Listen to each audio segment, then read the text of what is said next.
Now we all know this song, right? Fix You. When you try your best but you don't succeed. So this is one of the most famous songs by one of the biggest bands in the world. And it has a mistake. So I've entered FL Studio here and we're going to try to show this off. So I got the first second of Fix You right here. Because we got this organ, you know, that goes But in reality, it's not only an organ, so listen. Did you hear it? It's even more evident if we just loop this first second for a few times. So basically, we got this first chord of Fix You. But on top of this, we got the... But it's really quiet. So that's what they've done here. And that's what sounds so bad. So I did some research on this and it's quite obvious what's gone wrong here. They made this album back in 2005 and what they wanted was some kind of cool transition from the song before, which is called White Shadows. So the song White Shadows basically ends like this.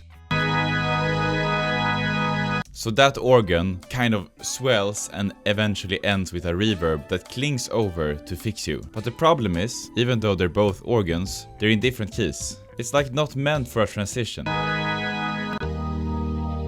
Now, I don't know if I know anyone that knows Coldplay, but if I were them, I would try to fix it. The problem with Fix You starting off like this though is quite bigger than you might think. I could just imagine being a newborn producer, a beginner in this day and age. What I would do is, I would go into YouTube, I would download my favorite song, which could be Fix You, you know, it's a great band, and I'd get it to a YouTube to MP3 converter, and I'd get it into my DAW, and I would try to sample it. The problem would be when I start making this song, and I start lining up my kicks like this. I make my first beat. Maybe I get a little snare. Maybe I even get a backbeat hi-hat.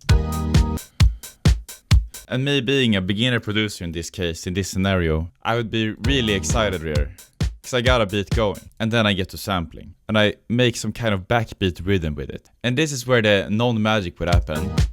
Because I'd soon realize that this does not sound good. And I'd be like, why am I such a trash producer? What have I done wrong? But the problem wasn't you. The problem was in the sample all along. Because if you would have just added some form of bass line and then used the slip tool to just slide away what was bad about this thing. Because in this chord, the ugly reverb actually clings off.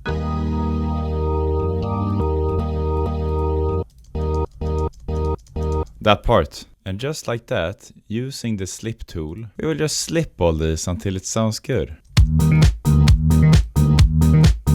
Slip the other part here as well. Just change his bass line a bit. Get some singing onto that girl. When you try your best but you don't succeed. When you try your best but you don't succeed. And then you got a full track. When you try